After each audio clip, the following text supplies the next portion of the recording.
Coucou, je suis ravie de te retrouver aujourd'hui pour te présenter un oracle que j'attendais avec impatience. Ça fait vraiment depuis sa sortie que je le voulais trop. Il s'agit de l'oracle Les Chemins de l'éveil. Donc c'est un oracle créé, donc un oracle de cartes vibratoires créé par Dylan Collin et illustré par Cameron Gray. Donc c'est aux éditions Exergue de chez Très Daniel. Donc déjà, quand tu vois le coffret, tu as une petite idée de la puissance du jeu. Alors, il est au prix de 23,90 €. Donc l'intérieur du coffret est comme ceci. Il y a un magnifique livret. Ce que j'apprécie beaucoup, c'est que c'est pas la même image que sur le coffret. Très joli. Donc un beau petit livret bien fourni. On va voir ça un petit peu plus en détail tout à l'heure. Les cartes sont d'excellente qualité. Voici leur taille. La tranche est de couleur grise argentée. Il y a, si je ne me trompe pas, 35 cartes. Donc on vous dit, et si vous laissiez la magie opérer? Ce coffret de 35 cartes magnifiquement illustré par le très talentueux Cameron Gray est un support vibratoire d'éveil spirituel qui vous accompagnera en douceur à la conquête de l'allié en vous, ici et maintenant. Au fil de la pratique, il vous guidera vers vous, avec vous, pour vous, et vous aidera à guérir vos blessures émotionnelles. À chaque carte correspond un enseignement dont les mots vibrent si fort qu'ils deviennent source de transformation. Ainsi, vous serez à même de reprendre le contrôle de votre vie et d'exprimer tous vos potentiels pour devenir la meilleure version de vous-même. Donc on dit sur Dylan Collin qu'il est un accompagnant spirituel, énergéticien et conférencier, un rêveur qui œuvre à une spiritualité sans folklore, telle une issue à l'émancipation de l'homme. Il a décidé de consacrer sa vie aux personnes désireuses d'emprunter les chemins de l'éveil. Alors, quelques mots sur le livret, en plus de sa beauté. Donc dans un premier temps, vous avez toute une partie sommaire. Vous avez un préambule de quelques pages. Il est très intéressant le livret, hein, mais je ne vais pas tout vous lire. Je vous laisse découvrir si vous l'achetez. Ensuite, on vous dit pourquoi suivre les chemins de l'éveil. On vous parle de comment expérimenter les chemins de l'éveil. Alors là, je voudrais vous le lire. Évoluer sur les chemins de l'éveil, oui, mais uniquement si vous souhaitez accroître vos ressentis et votre sensibilité. Si vous n'avez pas peur des mots et de leur sens. Si vous êtes désireux de guérir certaines blessures et de gérer vos émotions. Si vous êtes partant pour apprendre à écouter votre cœur et votre esprit. Si vous désirez faire grandir votre être et attirer vers vous ce qui est juste. Si vous êtes d'accord pour travailler sur vous, à vous, par vous. Si vous avez envie de vivre plus en harmonie dans les différentes phases de votre vie, d'évoluer plus en équilibre entre vos pensées et vos sentiments, plus en accord entre votre cœur et votre ego. Si vous vous considérez assez patient pour parvenir à vos fins, car un accompagnement sur les chemins de l'éveil n'est pas productif en une seule fois. Si vous voulez apprendre à vous relaxer et à positiver, enfin, uniquement si vous faites le choix de l'acceptation, de la satisfaction, du bien-être du cœur et pourquoi pas même du bonheur. Dans ce cas, bienvenue. J'aime beaucoup. Il y a une petite citation de l'auteur qui nous dit « À ceux qui parfois s'oublient et se sont perdus, les chemins de l'éveil vous aideront à reprendre la route. Suivez le panneau, retrouvez-vous. » À la fin du livret, il y a toute une partie remerciements et les contacts de l'auteur. Ensuite, par rapport aux cartes. Donc, par exemple, pour la première carte, donc, on reprend l'illustration de la carte du coup en noir et blanc. Vous avez le chiffre de la carte et son titre. Et la première partie, c'est une interprétation poétique de la carte. Ensuite, vous avez 3 paragraphes par carte. Donc le premier, c'est l'enseignement. La deuxième, c'est la partie si vous piochez cette carte, il y a fort à parier que. Et ensuite, vous avez un conseil de l'auteur en plus de votre travail quotidien. Donc à la fin de la vidéo, je vais tirer une petite carte comme ça, vous pourrez voir à quoi ça ressemble. Alors, nous voilà à la présentation des cartes. J'espère que vous voyez bien. J'essaye plusieurs techniques différentes.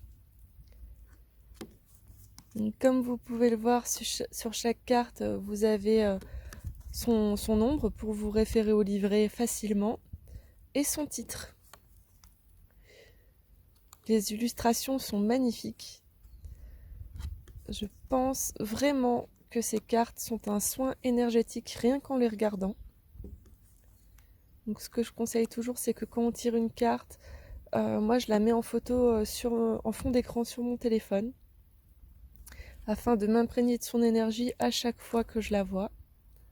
On peut aussi la mettre sous notre oreiller ou dans un endroit où on passe souvent. Elles sont sublimes. Je pense que je ne saurais pas vous dire laquelle est ma préférée, tant je les trouve toutes plus belles les unes que les autres.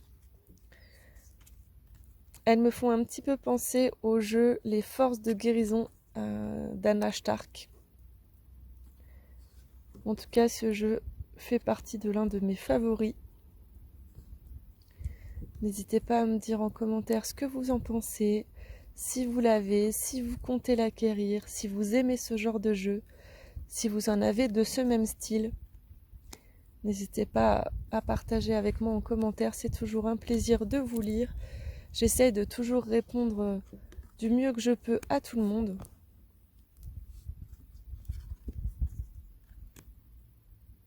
Et aussi, n'hésitez pas à me dire si vous préférez que je présente le jeu dans ce sens-là ou si vous préfériez avant. Moi, je pense que c'est mieux comme ça. Je préfère faire de face parce que là, je trouve ça un petit peu impersonnel. Mais au niveau de la qualité de l'image, il n'y a pas photo. Parce que pour petit rappel, je fais vraiment avec les moyens du bord. Je filme tout avec mon téléphone. Et je ne peux pas filmer avec la caméra avant parce qu'elle a une mauvaise qualité. Je ne sais pas pourquoi. Pourtant, j'ai un bon téléphone, mais elle accentue les défauts. Elle est très très belle celle-ci. Du coup, quand je filme, je ne me vois pas. Donc souvent, je dois refaire les vidéos parce que c'est mal cadré, etc. Parce que la vidéo s'arrête parfois aussi. C'est un peu la galère. Je fais vraiment du mieux que je peux.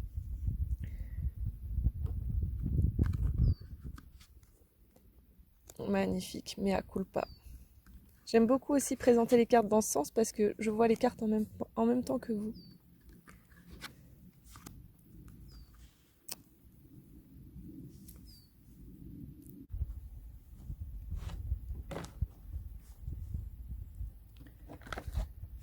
Alors maintenant que vous avez découvert les magnifiques cartes de l'oracle, d'ailleurs n'hésitez pas à me dire en commentaire comment vous les avez trouvées.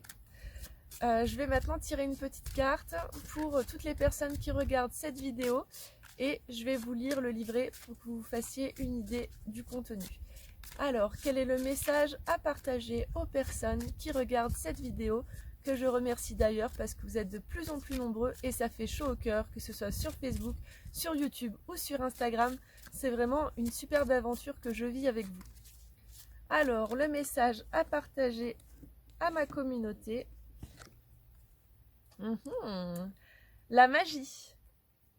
Donc, je vous laisse quelques secondes pour vous imprégner de l'image de la carte. J'espère que vous la voyez bien. Alors, c'est la carte 34. Pour une fois, on n'a pas la 33. Peut-être parce que je me rapproche grandement de mes 34. On va changer de chiffre. Alors, la magie. Ressens comme les choses s'organisent autour de toi. Prends conscience de la complexité de ta vie. La lumière ne se fait pas sans que tu y crois. Frotte la lampe et donne naissance au mystère, ce génie. L'œil est aveugle face à la magie. Lorsque le cœur lui-même est désenchanté, l'enchantement est un charme qui guérit tous les maux d'une vie désabusée. La destinée peut être une sombre aventure parfois, qui se révèle lumineuse et au ciel étoilé, à celui qui sait trouver la foi pour avancer les yeux fermés. Ainsi, ressens à quel point les choses s'organisent pour toi. Prends confiance en une autre réalité, celle du génie qui laisse faire la magie. La destinée, oui, peut être une sombre aventure parfois. Mais l'enchantement la rend moins pire, tu sais. Celui qui guérit si tu le laisses bercer ta vie. Donc l'enseignement vous invite à la magie, à vous laisser surprendre, à voir le monde un peu comme un enfant, à davantage de mystère. Cet enseignement indique qu'il faut trouver la foi, peut-être en soi, avoir confiance en ce qui se prévoit pour nous et avoir le génie, finalement, de laisser faire les choses. Il y a fort à parier que lorsque vous piochez cette carte, vous êtes déjà dans un alignement certain. Néanmoins, vous réfléchissez un peu trop, ce qui peut vous empêcher la perception des signes ou une forme d'intuition. Lâchez prise cette fois, contrairement à d'autres cartes, cette lame vient vous demander de laisser faire, d'attendre tout en regardant le monde œuvrer à votre réalisation. Le seul travail pourrait être de cultiver le lâcher-prise et de réenchanter le cœur. Conseil de l'auteur, vous prévoir un voyage, un week-end ou au moins une journée ailleurs que chez vous pourrait être un bon conseil. Cela permet de lâcher prise et qui sait, la magie pourrait bien opérer durant ce déplacement. Si vous avez un signe à demander, c'est le moment, il pourrait s'incarner même instantanément. Alors là, pour le week-end, va falloir patienter un petit peu, nous sommes en confinement. Donc voilà, j'espère que la présentation de cet oracle vous a plu et je vous retrouve très prochainement pour vous présenter un autre jeu de ma collection. En attendant, je vous invite à me retrouver sur Instagram, sur YouTube et sur Facebook, là où tu ne me suis pas encore. Prenez bien soin de vous, à bientôt.